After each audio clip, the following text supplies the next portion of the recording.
So if you break your arm, right, an X-ray gives you this completely binary, totally comforting answer. Yeah, it's right there in black and white. Exactly. I mean, the doctor literally points to the jagged white line on the film and just says, there it is, broken. Right. There's no debating it. But in modern sports, and specifically in baseball, there really is no X-ray machine for human performance. I mean, we're usually just left guessing in the dark. Yeah, relying on gut feelings or surface-level stats that don't tell the whole story. Right, until today. Because today we're looking at a data set that literally tells us, and I mean literally, that a specific starting pitcher has a mathematical 0% margin of error tonight. Zero. None. Yeah, zero margin against Yordan Alvarez. If this pitcher misses his spot by half an inch, the numbers suggest it's just an absolute catastrophe. It is the closest thing to an athletic X-ray that actually exists right now. I mean, when you look at a massive slate of 16 professional baseball games on a single day. Which is huge, by the way. Right. It's a ton of volume. And the variables, the wind, the umpires, the specific biomechanics of every single swing, it's just astronomical. Most people look at that and they just see total chaos. Which is exactly why we are plunging headfirst into this massive, incredibly detailed data dump today. Oh. I'm talking about the Green Madness Betting Edge app's MLB Lab IntelliGrid board analysis. That's a mouthful, but it's worth it. Oh, it really is. So welcome to today's deep dive. Our mission today is basically to give you, the listener, absolute X-ray vision for today's 16-game slate. Yeah, because we aren't just looking at who's playing. That's that's what everyone else does. Right. Whether you're building a fantasy lineup, or you're looking for an edge in the markets, or maybe you just want to understand the invisible physics of modern baseball, we are translating this massive spreadsheet into a highly actionable roadmap for you. And we are going to completely strip away the surface-level narratives. We don't care about a player's reputation.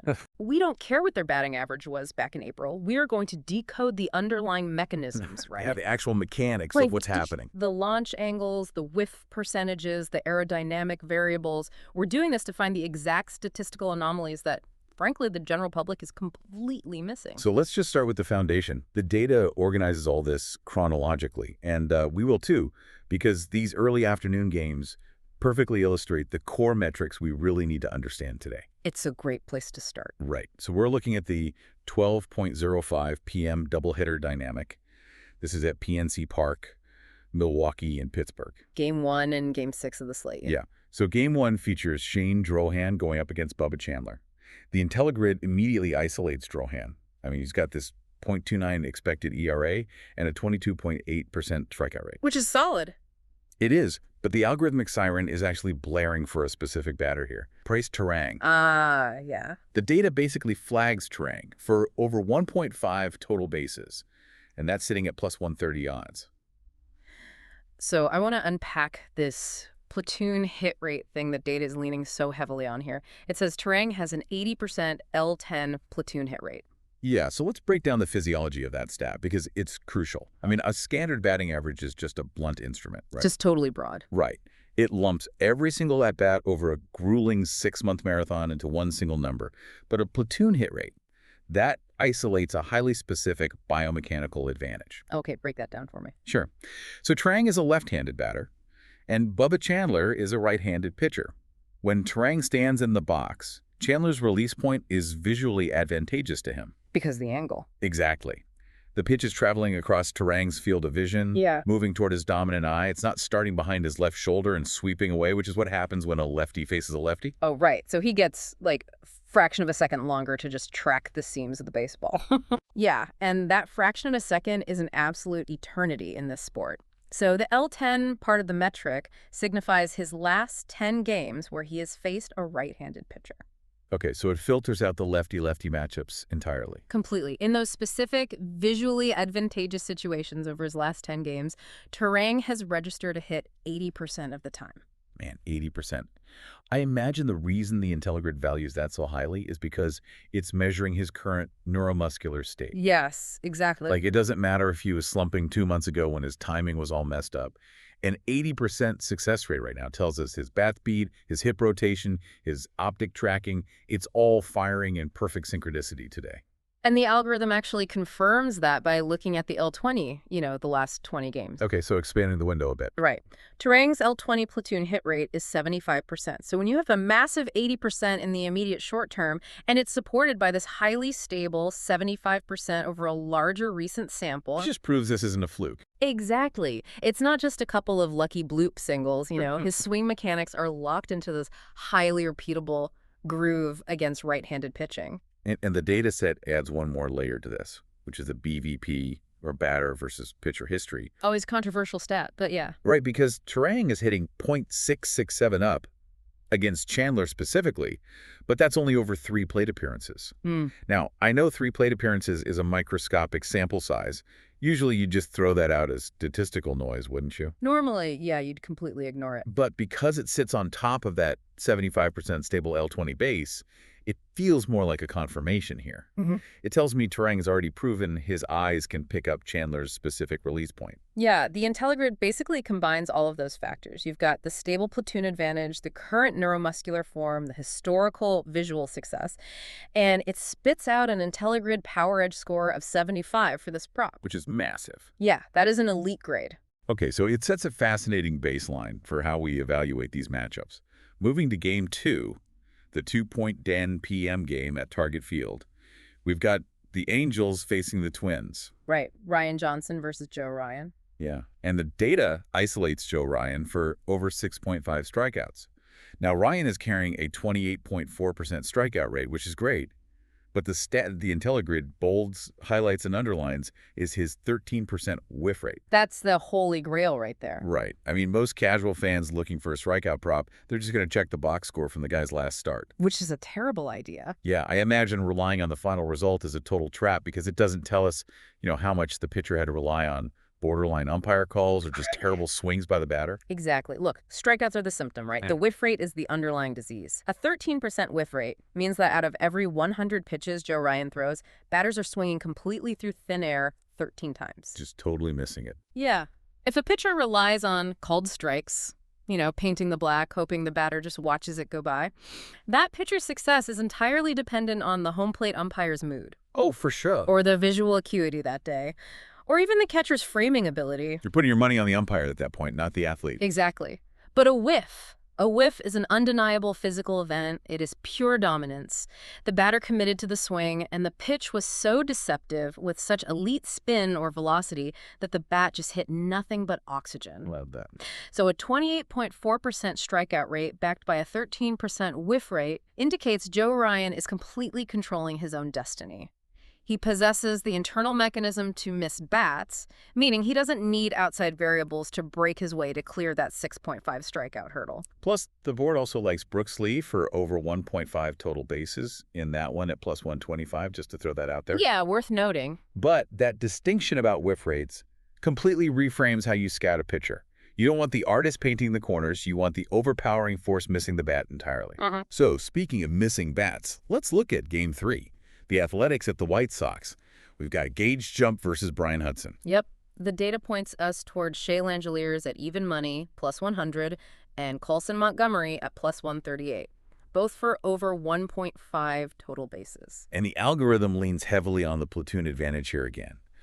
I mean, when I think about this platoon stuff, it makes me think of boxing. Oh, okay. How so? Well, if you have a right-handed orthodox boxer, right, and he spends 90% of his life sparring other orthodox fighters. Yeah, sure. His muscle memory is entirely programmed for jabs coming from a very specific angle. But the second he steps into the ring with a southpaw, the entire geometry of the fight is inverted. Yeah, it throws everything off. The footwork tangles, the punches come from blind spots. I mean, that has to be exactly what a right-handed batter experiences when facing a left-handed southpaw pitcher, right? Yeah, I mean, the biomechanical disruption is nearly identical. A right-handed pitcher releasing the ball from a very specific spatial coordinate. A slider from a righty looks like a fastball for the first 30 feet. And then it breaks away from the right-handed batter, darting toward the outside corner or into the dirt. The batter's brain is highly, highly calibrated to recognize that specific spin and lay off the pitch. But then you bring in the southpaw, like Brian Hudson in this case. Yeah, and the geometry totally inverts. The release point shifts entirely. Now, a breaking ball isn't running away from the right-handed batter, it's breaking aggressively back inside. Right at their hands and their hips. Exactly. The visual cortex has to process an entirely different set of spin cues.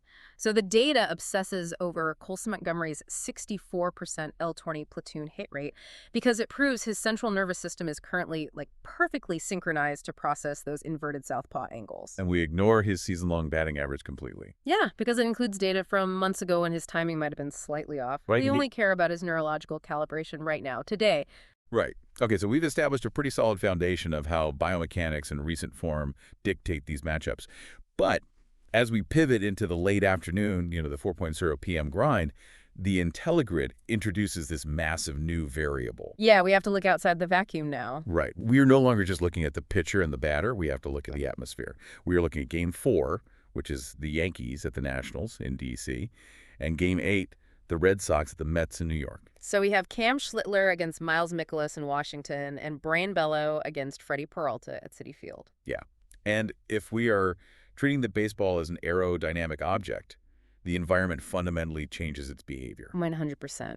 In Washington, the data shows a 6.9 mile per hour north wind, which is, a relatively light breeze.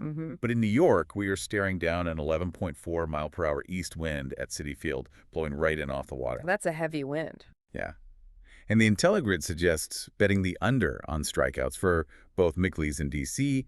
and Bello in New York. Both are set at 4.5. Let's dissect Brayan Bello first. He has a relatively low 15.6% strikeout rate anyway. Oh, great. No. But the metric that really jumps off the page for me is his 44.1% hard hit rate. I mean, almost half the time batters make contact against Bello, they are absolutely scorching the baseball. They're teeing off. To me, a contact profile that heavy acts as a natural ceiling for strikeouts. Like, if batters are putting the ball in play early in the count, Bello is never even getting the chance to throw a two-strike put-away pitch. Exactly. And the physics of the environment compound that exact vulnerability today. How so? Let's look at the aerodynamics. Citi Field is notorious for heavy, dense air, especially when an east wind pulls a marine layer in from Flushing Bay. Right, coming off the water. Yeah, and air density increases with moisture and cooler temperatures from the water. That dense air literally acts as a physical wall against the baseball. It increases the drag coefficient on the ball mid-flight. Yes. So, consider Bello's 44.1% hard hit rate. On a hot, dry day in a hitter-friendly park, those violently struck balls are carrying into the bleachers for home runs. He gets chased from the game early, his strikeout numbers plummet. Makes sense.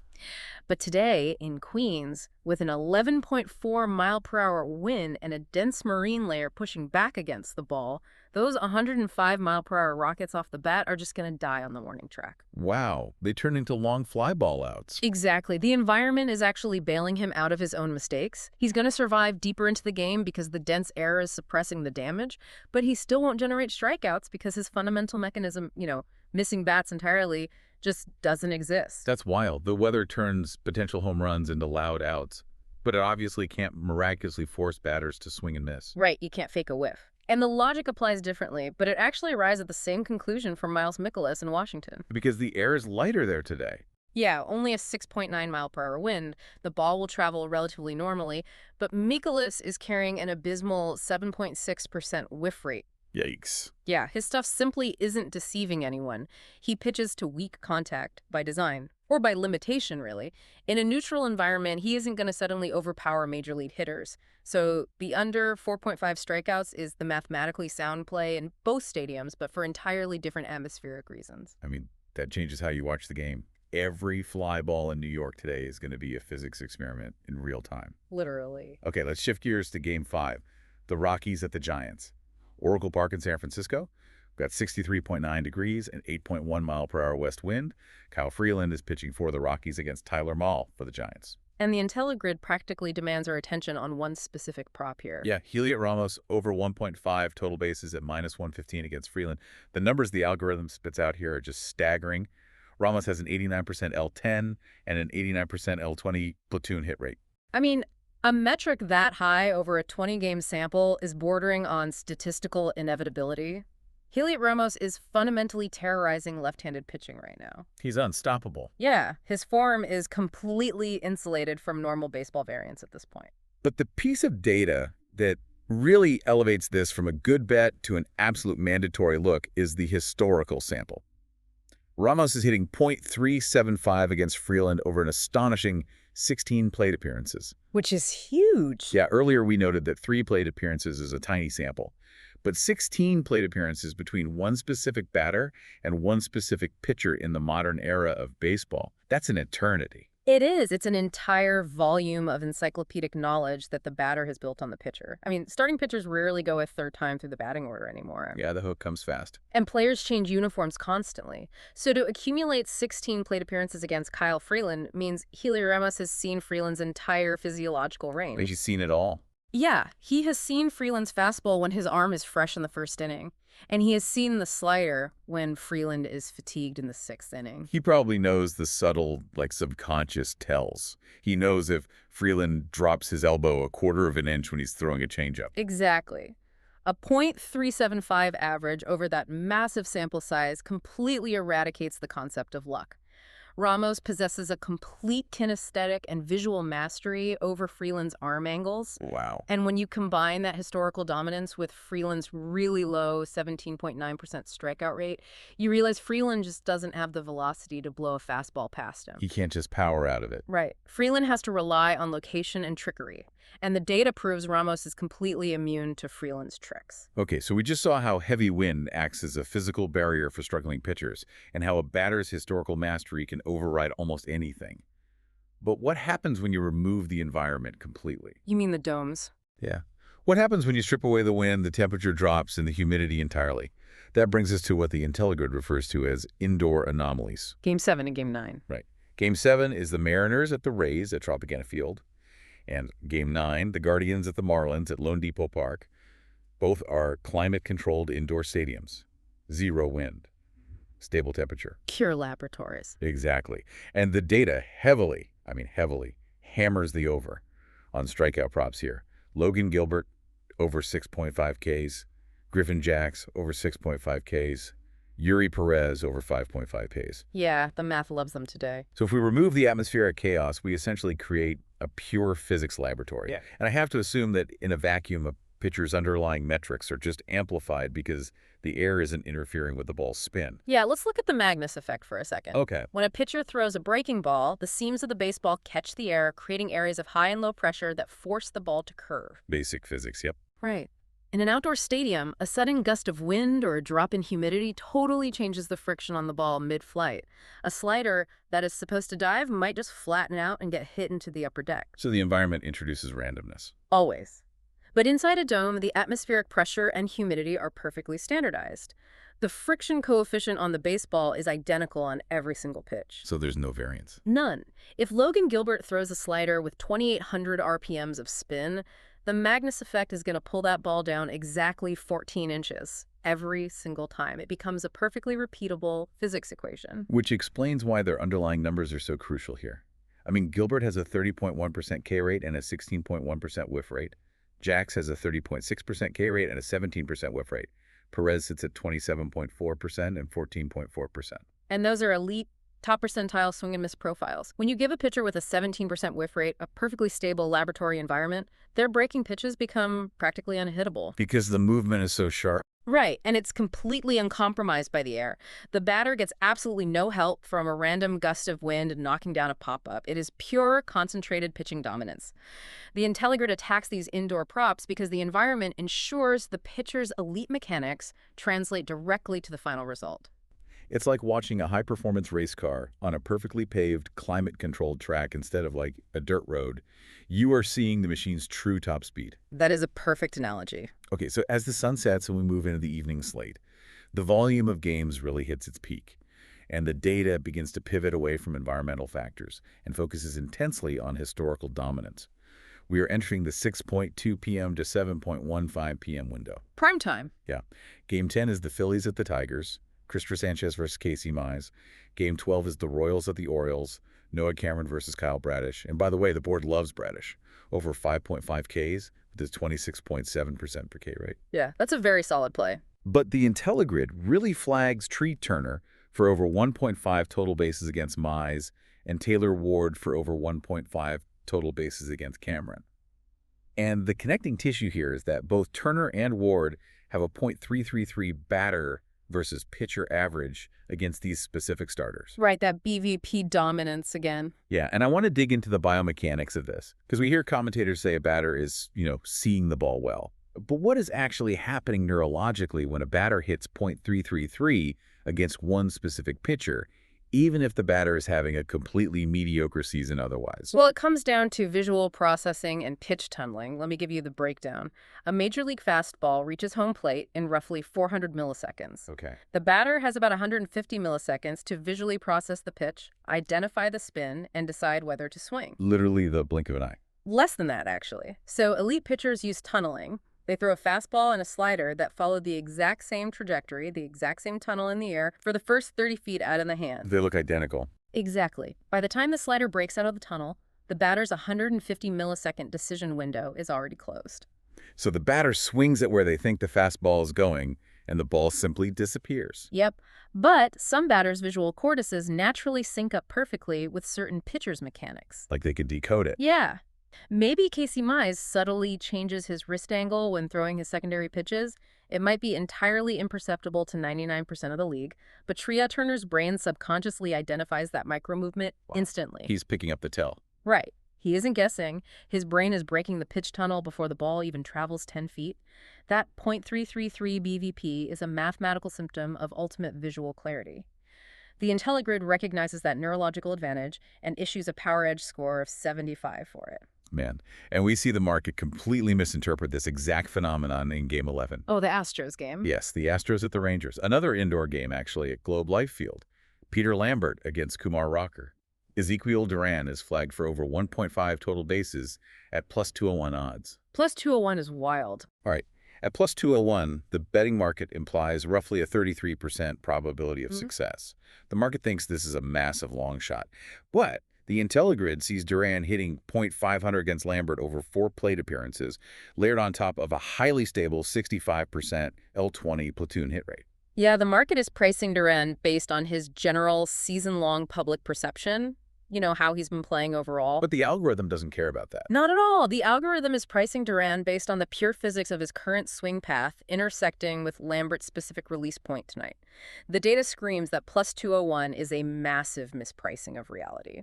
That is the literal definition of finding an edge. Finding the exact spot where the algorithm's calculation of physics totally diverges from the public's perception of probability. Exactly. You exploit the gap. So let's look at Game 13. The Cubs at the Reds at Great American Ballpark. Javier Assad against Nick Lodolo.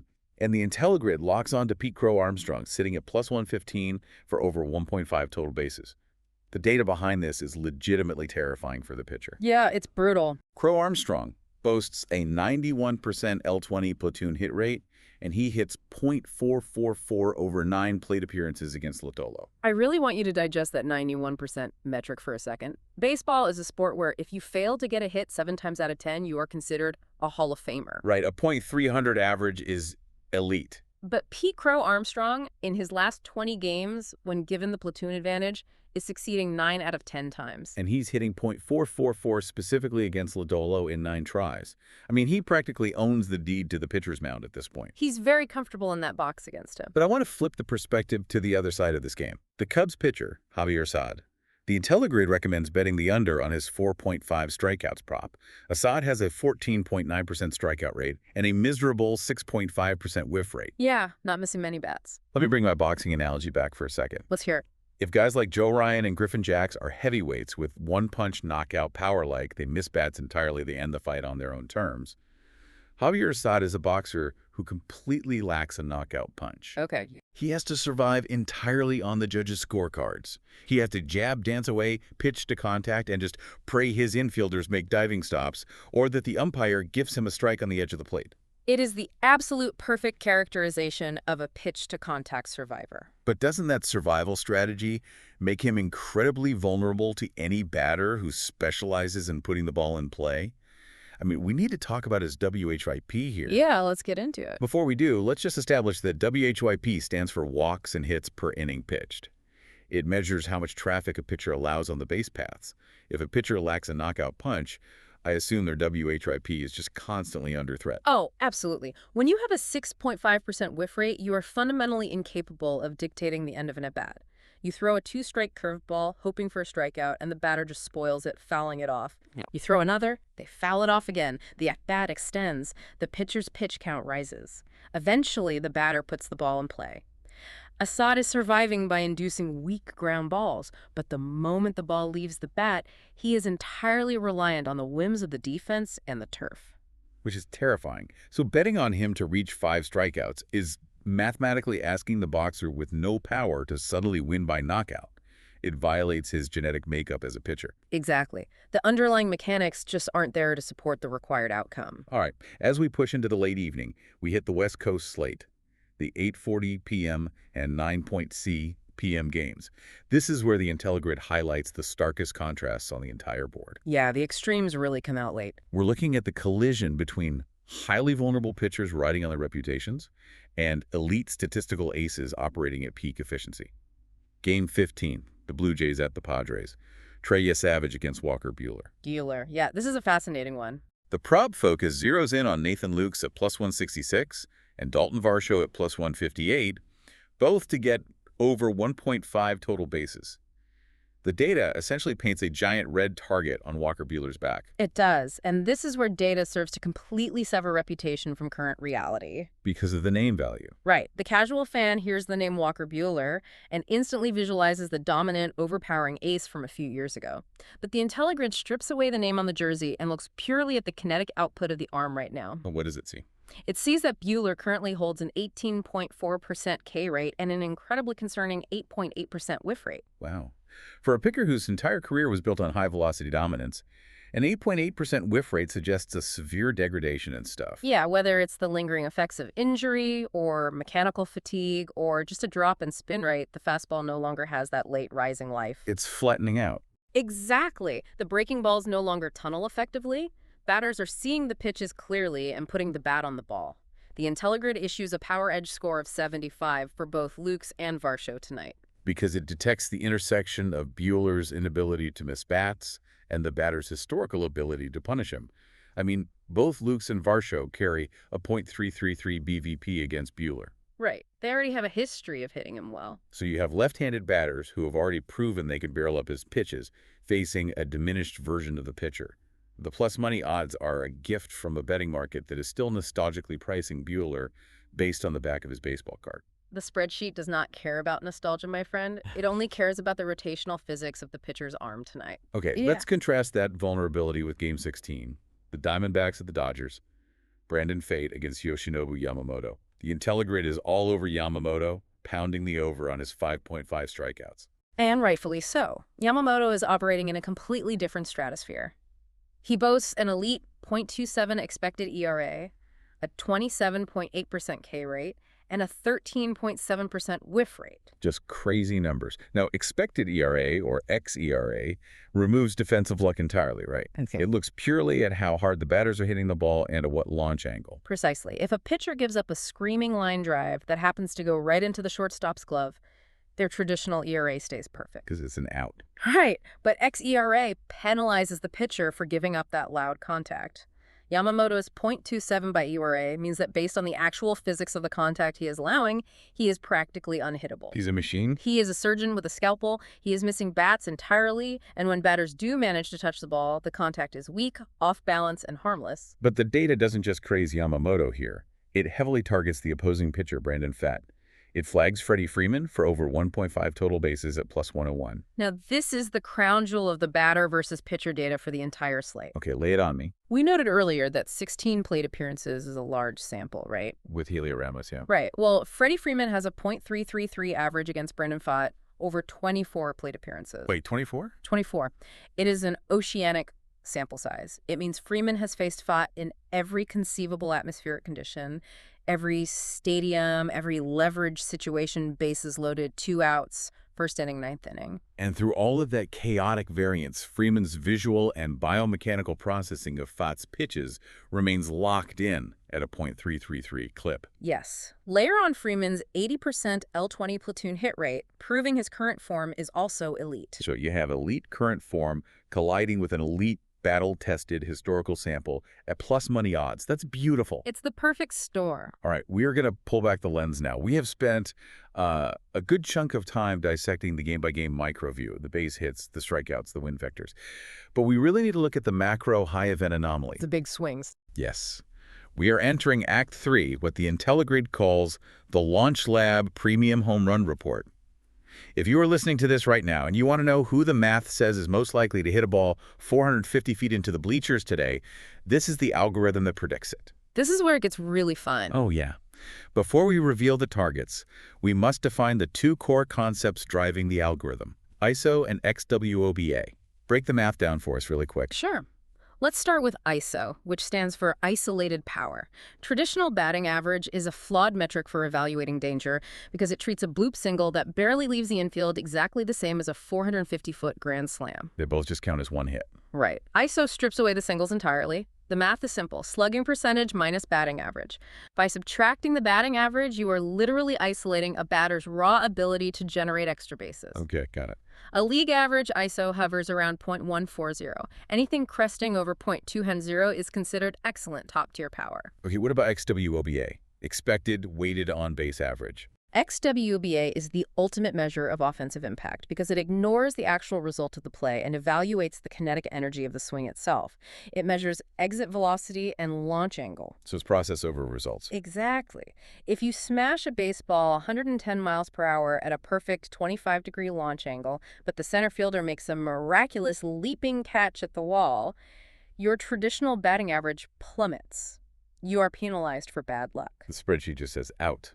But XWOBA looks at the physics of that swing and says, based on the exit velocity and the angle, that ball is a hit 95% of the time.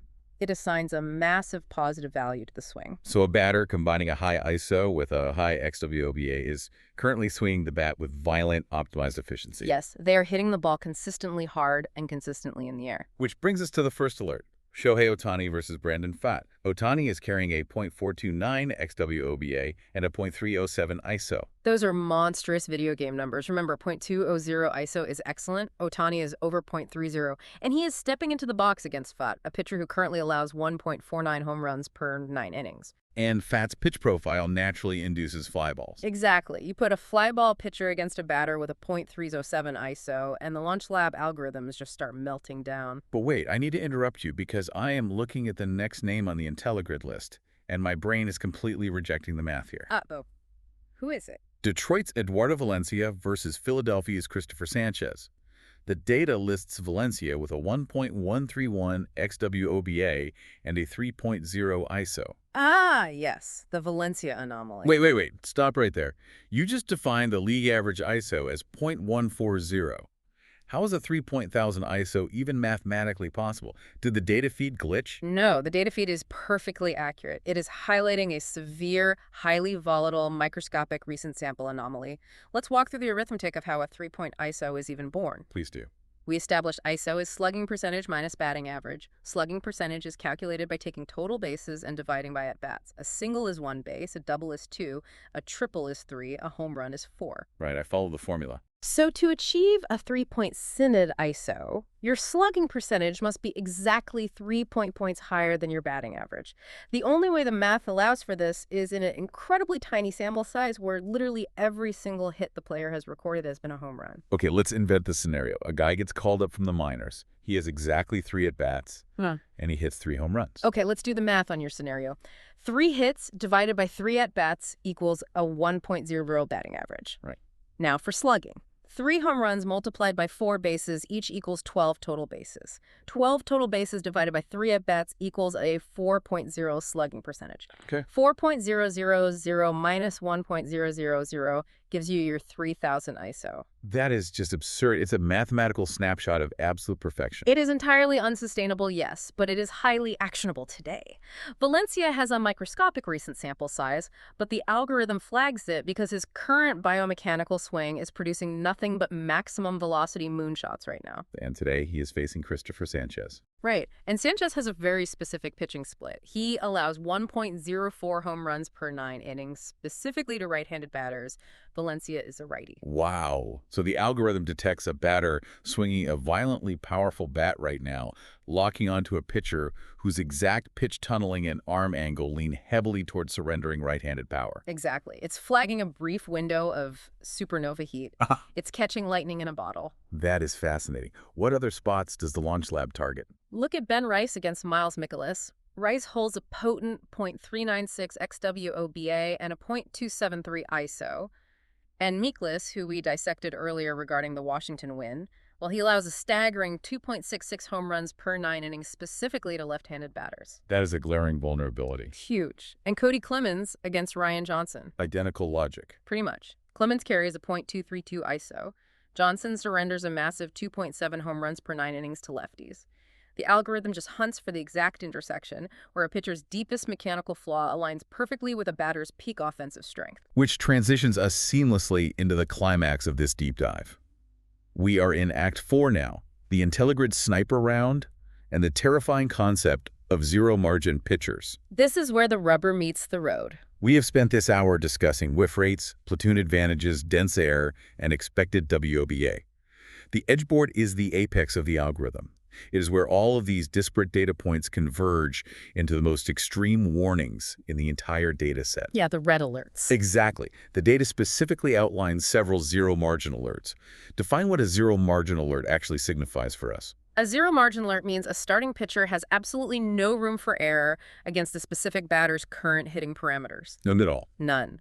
It means that if the pitcher misses his intended location by half an inch, or if his slider spins, 100 revolutions per minute slower than his average, the batter's current biomechanics and historical data guarantee total immediate destruction of the baseball. It is an impending car crash where the brakes have already been cut. Essentially, yes. The algorithm constantly runs thousands of simulations comparing the pitcher's XRA, their handedness splits, and their WAP against the batter's XWOBA and ISO. When a pitcher's structural weaknesses perfectly mirror a batter's absolute peak strengths, the margin for error just evaporates. Okay, so the board revisits a matchup we touched on earlier. Pete Crow-Armstrong versus Nick Lodolo.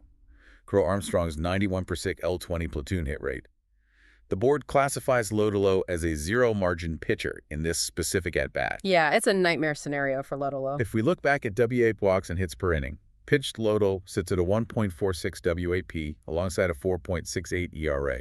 He's constantly allowing traffic on the base paths. Which means he's constantly pitching from the stretch. Right, which alters his mechanics and often diminishes his velocity. Right. When he faces a batter succeeding 91% of the time, Lodolo just cannot afford a single mislocated fastball. We also see Heliot Ramos and Brice Eldridge flagged as zero-margin alerts against Kyle Freeland. Oh, right. We established Ramos owns Freeland historically with that .375 average over 16 plate appearances. But Eldridge adds a .383 xWOBA from the left side of the plate. And Freeland's WHIP against left-handed batters is a brutal 1.61. Man, every time these specific hitters step into the box against Freeland today, the algorithmic sirens are just blaring. Freeland lacks the swing and miss stuff to escape trouble, and these batters are mathematically primed to punish contact. But there is one alert that sits at the very top of the board. Yeah, the IntelliGrid classifies this final matchup not just as zero margin, but as a critical snipe. This is the impending collision we teased at the very beginning of the show. Yordan Alvarez against Kumar Rocker. Yeah. This is the apex predator of today's slate. Walk us through the anatomy of a critical snipe. Why does this specific 60-foot, 6-inch interaction trigger the highest warning in the entire system? It is the ultimate convergence of fatal flaws and peak performance. Kumar Rocker is a highly touted arm, but his underlying metrics reveal severe structural vulnerability against left-handed hitting. He holds a 3.95 ERA, and his WP against lefties is 1.34. He struggles with command, allowing walks and base hits, creating constant high-leverage stress. So the bases are frequently occupied when he pitches to lefties. Yes. But the other side of the equation is what makes this critical. Yordan Alvarez is currently carrying a .445 WOBA. A .445 xWOBA. That is almost incomprehensible. It means that nearly half the time Alvarez decides to swing the bat, he is producing elite, high-velocity, optimal launch angle contact. His kinetic chain is functioning flawlessly, and he combines that with a massive .256 ISO. So he's hitting it perfectly and with insane power. Right.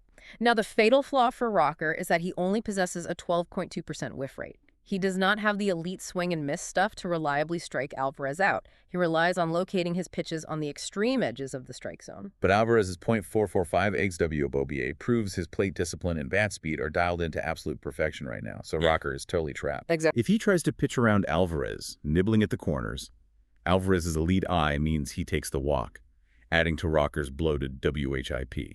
But if Rocker gets frustrated and tries to challenge him with a fastball in the zone, Alvarez's .256 ISO suggests he will vaporize the baseball. Vaporize it. The algorithm flags this as a critical snipe because Rocker's standard pitching approach mathematically breaks down and collapses against Alvarez's current physiological form. Rocker literally has zero margin for error. If his release point falters by a fraction of a degree, the expected kinetic value of Alvarez's swing is catastrophic for the pitcher. I want to make this incredibly practical for you, the listener. If you are sitting on your couch tonight, flipping through MLB TV or your local broadcasts, these zero-margin matchups, and specifically that Yordan Alvarez versus Kumar Rocker at bat in the 7:05 p.m. window, these are the moments you literally put your phone down. Pay attention to these. You stop whatever you are doing. You watch the screen. You are watching the culmination of millions of data points, physics calculations, and biomechanical tracking playing out in real time. It is the math manifesting in physical reality. We have covered a massive amount of ground today, stripping this 16-game slate down to its absolute structural studs. We've discussed aerodynamics, pitch tunneling, and the mathematical absurdity of a 3000 ISO. We covered it all. Let's rapidly summarize the 3 highest confidence takeaways from the slate in Axe V here so you can lock them in. Number 1 is Yoshinobu Yamamoto's sheer dominance in Game 16. Armed with an elite .27 by ERA and a 27.8% strikeout rate, his over 5.5 strikeouts prop is supported by the strongest foundation of underlying pitching metrics on the entire board. The surgeon on the mound. Okay, number 2. Number 2 is Heliot Ramos's historical mastery of Kyle Freeland in Game 5, a .375 BVP over an oceanic 16 plate appearances, combined with an 89% stable L20 platoon hit rate. The data removes almost all the variance from that specific batter-pitcher interaction. The neuromuscular grooves is completely locked in. And number 3. The critical snipe. Yordan Alvarez's .445 Summa WOBA colliding with Kumar Rocker, a pitcher who lacks the swing and miss stuff to escape the at-bat safely. It is a mathematically pure zero-margin alert. Incredible. We've taken the raw spreadsheets and found the actual beating pulse of today's games. But as we wrap up this deep dive, I want to leave you with a final, somewhat provocative thought to chew on. Oh boy, here we go. We used to watch baseball entirely for the mystery, right? We sat in the bleachers, eating hot dogs, just waiting for a story to organically unfold on the diamond. It was a game of inches, a game of poetic chance. Yeah, you never knew it was coming. But now with deep predictive data like the IntelliGrid, with expected WOBA and aerodynamic wind vectors and zero margin alerts, the story is often already written in the numbers before the umpire even yells, "Play ball." It fundamentally alters the psychology of the viewing experience. It really does. So here's my question for you to mull over tonight. Does knowing the mathematical probability of a home run ruin the romantic magic of the game? Does it strip away the soul of the sport? That's a deep question. Or does it make the anticipation that much sweeter? Does it make it that much more intense when you know exactly what the physics dictate is supposed to happen, and you get to watch the human beings on the field try to either fulfill the math or miraculously defy it? That's the real drama right there. Think about that tonight when Yordan Alvarez steps into the batter's box against Kumar Rocker. The numbers never sleep. Thanks for joining us on this plunge into the data. We'll see you next time on the Edge of the Numbers.